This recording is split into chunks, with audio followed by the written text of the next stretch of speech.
Mr. Colt. Thank you.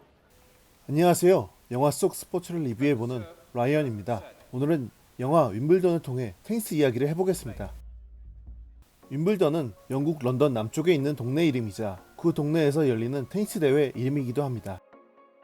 윈블던은 그랜드슬램이라 불리는 4개 대회, 호주 오픈, 프랑스 오픈, US 오픈 중에서 가장 역사가 오래되고 가장 선수들이 우승하고 싶어하는 대회입니다. 보통 6월 말에서 7월 초 2주 동안 열리는데 올해는 140년이 넘는 역사를 자랑하며 숱한 명승부를 연출했던 최고군이 윈블던 대회를 올해는 볼 수 없게 됐습니다. 보셨다시피 2차 세계대전 이후 처음으로 그리고 그랜드슬램 대회 중에는 유일하게 개최가 취소되었습니다. 코로나19의 대유행으로 대회 개최 시기가 불확실한 상태에서 잔디 컨디션을 보장할 수 없어 취소가 결정되었습니다. 코로나19로 인해 지난 3월 초 이후 테니스 투어가 전면 중단되었는데 불행 중 다행으로 이번 달부터 투어가 재개되었습니다. 다음 주에는 그랜드슬램, US 오픈도 열리는데 작년 챔피언 나달을 비롯해 코로나 바이러스를 염려하여 불참하는 선수가 적지 않다고 합니다. 부디 탈없이 개최되길 바랄 뿐입니다.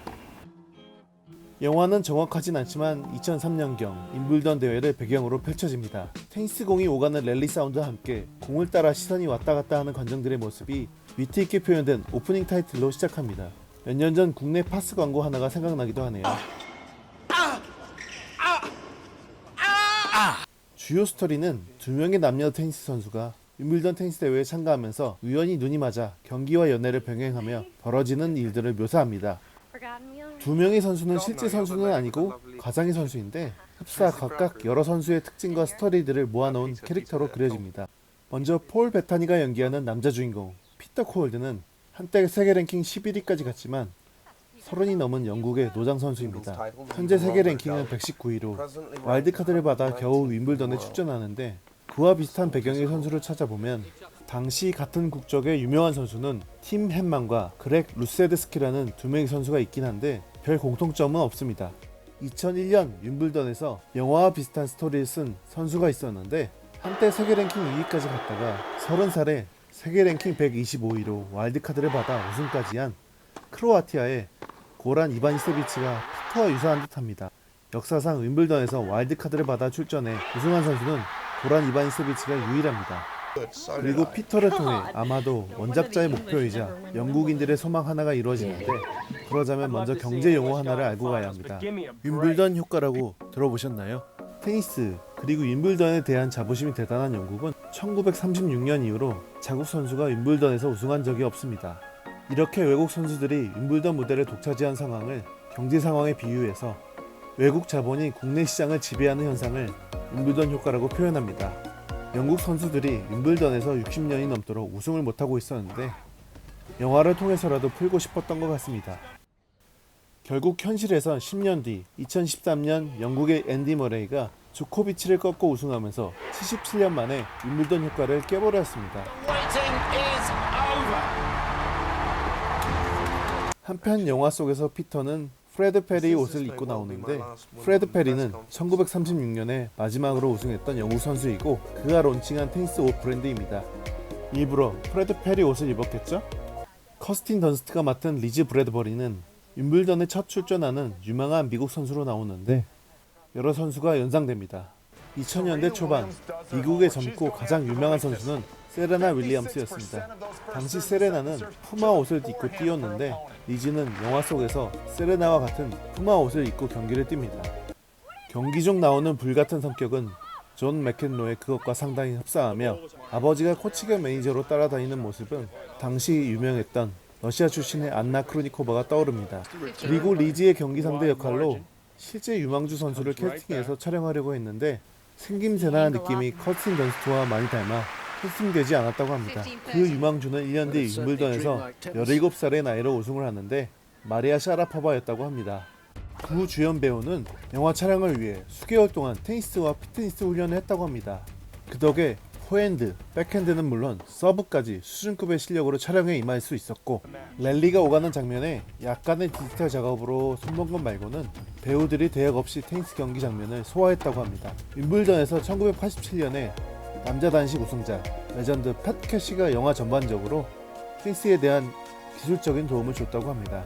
경기장 얘기를 해보면 영화 시작에 클레이 코트 대회가 잠깐 나오는데 프랑스 남부 모나코의 몬테카를로 테니스 경기장입니다. 지중해에 면한 세계에서 가장 멋있는 테니스 경기장으로 꼽히는 여기서는 몬테카를로 마스터스 대회가 열립니다. 그랜드슬램을 제외하고 가장 권위 있는 대회로 꼽히는데 실제 이 경기장의 협조를 받아 촬영했다고 합니다. 잔디코트는 두 군데에서 촬영을 했는데 결승전은 실제 윈블던 경기장 센터코트에서 촬영을 했습니다. 역사상 처음으로 윈블던 대회가 아닌 다른 목적의 촬영을 허용했다고 합니다. 실제로 2003년 윈블던 대회가 열릴 때 촬영을 해서 영화 속 관중들은 실제 윈블던을 보러 온 팬들이 엑스트라로 직접 출연했다고 합니다. 그리고 결승전 외에 1회전부터 준결승까지 경기 장면은 런던에서 가까운 컨트리 클럽의 잔디코트에서 촬영했다고 합니다. 경기장은 물론이고 테니스에 대해서도 꽤 실감나게 묘사했습니다. 선수 생활에 지쳐 은퇴를 생각하고 있는 피터는 이런 대사를 내뱉습니다. I'm tired of hotels and I'm tired of airports and long distance love affairs that never go anywhere. Losing? Yeah, losing. Thanks, Carl. 실제로 테니스 선수들은 매주 대회에 참가하며 새로운 환경을 접하고 장거리 이동을 하며 외로운 환경에 힘들어합니다. 그리고 토너먼트 특성상 경기에서 지면 바로 다음 대회 장소로 이동해야 하는 스트레스도 크다고 합니다. 윈블던에서 우승하기 위해서는 총 7번을 이겨야 합니다. 영화 속에서는 8강전은 생략되고 1회전부터 결승까지 총 6번의 승리하는 장면이 나오는데 피터는 3회전에서 연습 파트너를 이긴 날 저녁 파티에 참가했다가 리즈와 밤새 데이트를 즐기고 본인의 집 브라이튼까지 드라이브를 해서 갑니다. 아무리 영화라지만 인생의 가장 제일 중요한 대회 중에 이래도 되나 싶은 장면이긴 합니다.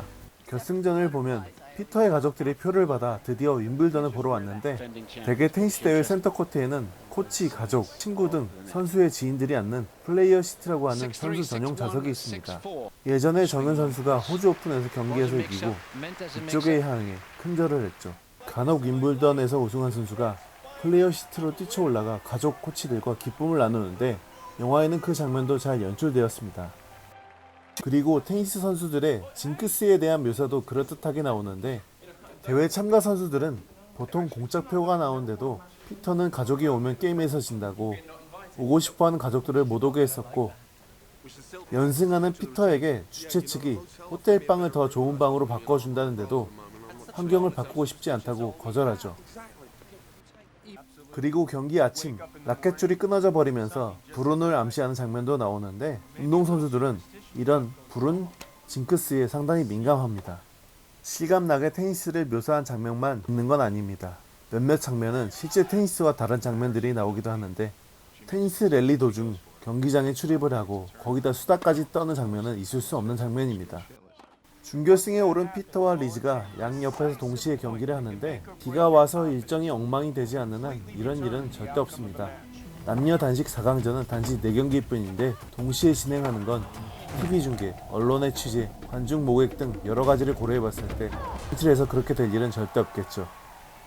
또한 아무나 출입할 수 없는 옷을 갈아입는 남자 라커룸에 아무리 유명한 선수이자 여자친구라고 해도 여자가 출입을 한다? 영화적인 설정이라고 할 수 있는 일입니다. 그리고 지금의 테니스, 윈블던과 달라진 점들도 몇몇 나옵니다.